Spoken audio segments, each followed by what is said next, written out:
Hello, we're going to learn to play Yu-Gi-Oh today. Now, the campaign will teach you how to play the game in general, so I'm not going to teach you exactly how to play Yu-Gi-Oh because it will walk you through it. What I will do, however, is show you exactly how to build a farming deck, which will allow you to blast through the campaign. Now, the other trick to getting cards and farming cards, as we're going to call it, is to simply start a campaign with a deck, or against a deck, where a card is that you want.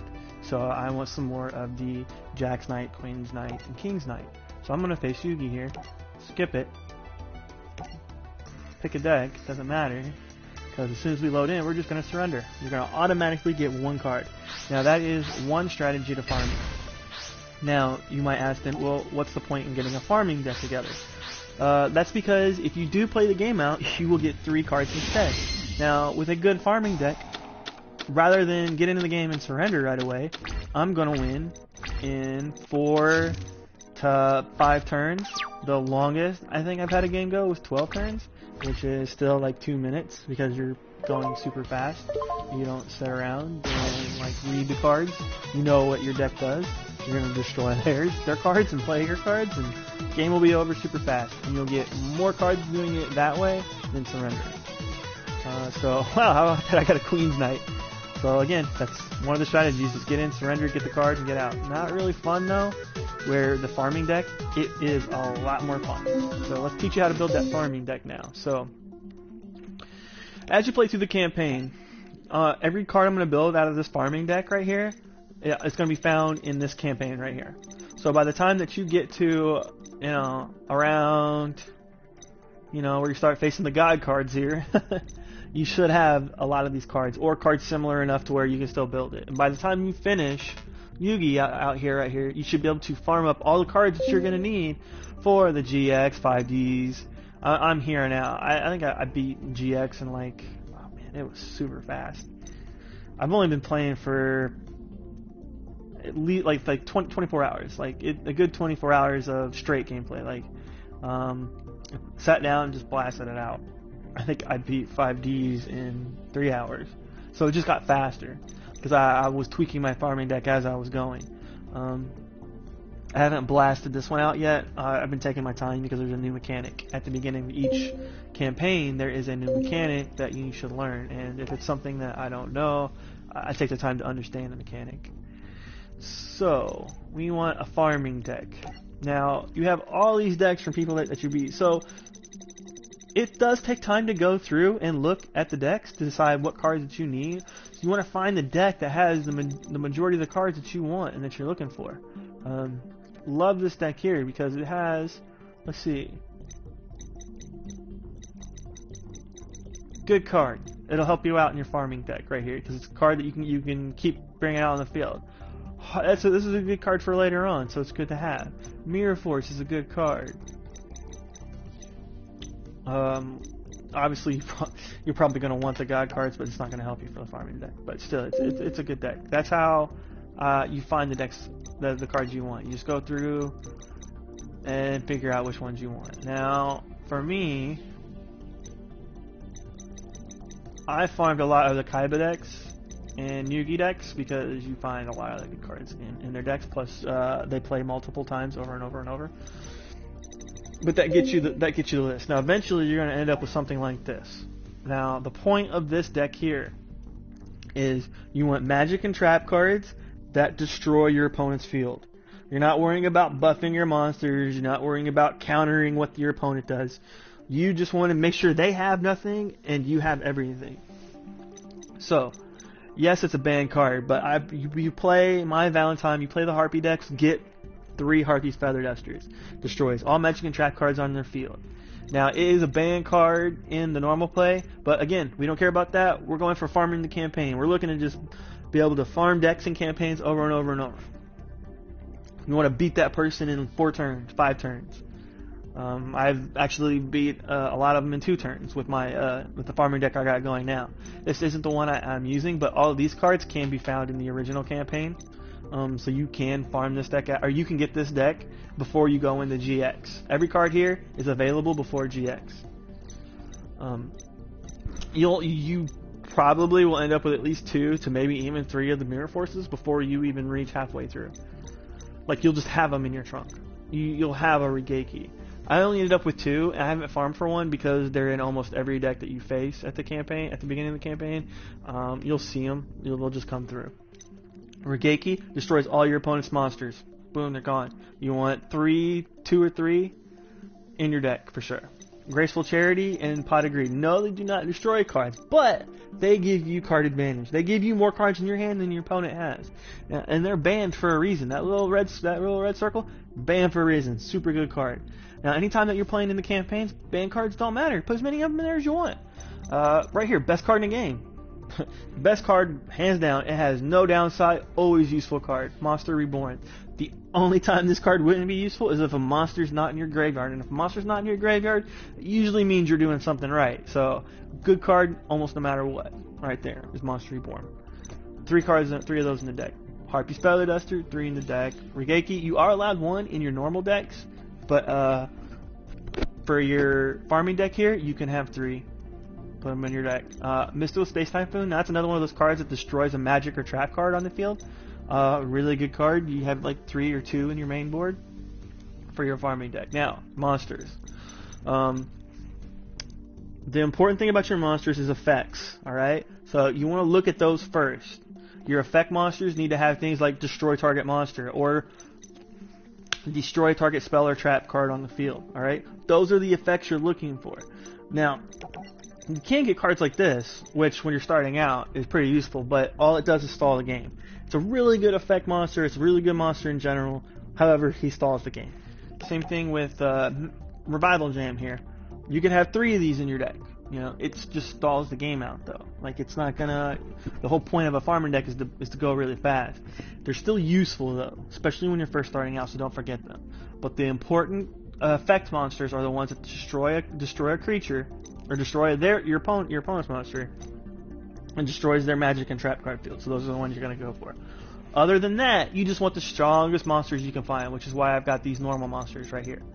Your 1900 attack, 1850 attack, you want those guys. Alright? 2000 to 1815, you won't find any 2000 on the first campaign. The only way you would have those is the battle packs. If you want to go through and look at the battle packs, it's fine, but if you don't know how to play Yu-Gi-Oh, it's not a good place to start. You have to sit there and read a lot of the cards. It's just not a good place to start. And you want to start in the campaign, and you want to get a good farmer deck, and you want to farm through the campaign. So you want to have all of those cards available for you to just go in and get anytime you want. So remember, 1900, 1850, you want to have those in your deck. Now, you do not want to have any more than 5 summon creatures. What I mean by summon is level 5 to 8, you're going to need to summon to pull them out onto the field. 5 and 6, you only have to tribute 1 monster, so they're the good ones. You want to have things like Summon Skull, Amphibian Beast. These are some of the best early ones that you can find, right? Now, if you find something that's got an effect that's 2,500 for one that only costs 1 to summon, yeah, you probably want to put it in your deck, especially when you're starting out.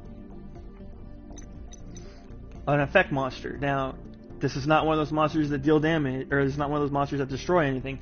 However, there are no other level 4 monsters you're going to find like this. It's 2,300 attack. So you can play him the turn it comes out, and you're more than likely going to be able to run over whatever monster they have out in the field. The downside is he's going to sit around on the field for 2 turns, and your opponent's probably going to attack and kill him on one of those turns. Especially the computer. The computer will do anything it can to kill him. But again, the whole idea is it's 2,300 attack, so you're just trying to get big attack monsters out. So this could be a normal monster that's 2,000 or 1,900. So that's just the idea right there. This is another one that's similar. It's 1,900 attack, but it's got an effect that makes him stronger. So the idea here is that he is a strong out there. So this is your damage right here. That's your damage. These monsters right here, your damage. Your finishers are like your blue eyes, right? Or your dark, for me, it's Dark Magician of Chaos, one of the best cards in the game. That's why it's got that band symbol on it. He's so hard to get rid of. And he combos super well with Monster Reborn. Because you see, when you discard this card, when you discard him, or he ends up in the graveyard, and you use Monster Reborn on him, you get Monster Reborn back. So you could play 3 monsters in 1 turn. just using this. And he's easy to get in the graveyard because you've got cards like Graceful Charity. You're going to draw 3 cards and ditch 2. It's really good odds that that's going to happen. So to recap your deck, destroy magic and trap cards, destroy monsters. That's what your spells are, right? So you're going to have anywhere between 20 and 18, all right? No more, no less. 20 to 18. Your monsters, you're going to have anywhere between 23 and 20 monsters. Don't go any less than 20, all right? Now, there's some people that might disagree, but those are decks where you're trying to do, if you have anything less than 20, your deck is trying to do something. Like, it's trying to do something special, all right? When you're farming, you're not doing anything special. You're just destroying what they have and playing your monsters. That's it. So, 20 to 23 monsters. No more than 5 summon monsters. Summon monsters again. 5, level 8. Don't worry about the level 10 monsters. They usually have a big drawback that it's just not useful. If you have to summon 3, if you have to sacrifice 3 monsters to play it, you don't put it in your deck. You want fast. Fast usually means having as many monsters as you can out, as powerful as they are, as fast as you can. So Summon Skull is a good one to have out because he's strong. It doesn't take a lot to get him out, and he can usually run over most of the stuff your opponent has. The only one that I got that's like right there's Blue Eyes. That's only because off the bat there's not much stronger than 3,000 attack, so he can take on any other 3,000 attack. Yes, there are combat modifiers that make cards stronger or weaker, but in general, he can take them all on. Dark Magician just has the Dark Magician of Chaos just has a super strong effect. When you do find him, farm him out. Now remember, so these 6 cards right here, they're just super strong low-level monsters. That's all you're trying to do, super strong low-level monsters. Spells and trap cards, destroy monsters. Mirror Force, it's one of the best ones. You see a lot of decks have them. You'll get 3 of those. Yeah, I know I only have 2 in here, but you want 3 Regeki. Destroys your opponent's monsters. In a pinch, Black Hole works just as well. As far as like at the beginning, it will destroy your monsters too, but you should have enough to just back it up right after. It's also a really good first turn spell. Destroy your opponent's monsters, then play your monsters. So that's how you work that out. Draw is always good. I happen to have more Graceful Charities in this deck because I like discarding this one, the Dark Magician of Chaos. But if you can, run 3 Pot of Greeds over the Graceful Charity. But it's good to have at least 3 draw cards in your main board, in your farming deck. Minimum. You want to have 3 cards that allow you to draw extra cards. Burn through your deck fast. Get those destroyed cards. Hurt your opponent. So you're looking at 3 Graceful Charities, 2 Pot of Greeds, or 3 Pot of Greeds and 2 Graceful Charities. Minimum. Or however you want to do it, have 5 cards. Or have 3 cards at least 3 cards that let you draw cards. I like around 5 is probably the best average, because you don't want to have your whole deck full of them, but you want to have enough to where you'll draw into more eventually, and the odds of drawing them are pretty good. All right, so let's go to gameplay. You built your deck, you got your farming deck. So how long does it take to play it? So this is the last campaign right here where Yugi faces Yugi. So this is the last of the first campaign right here. Now, every card I have in there can be found here, so I can play against them. So, there we go. We're going to test that out. There's my farming.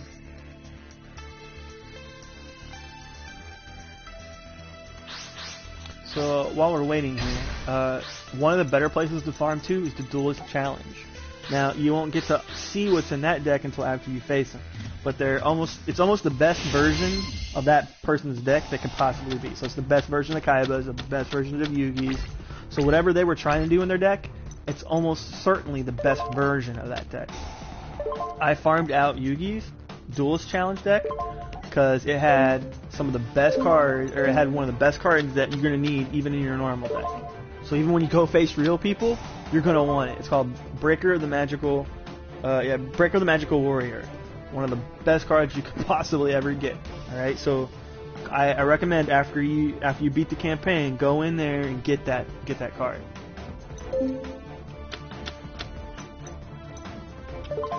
Alright, so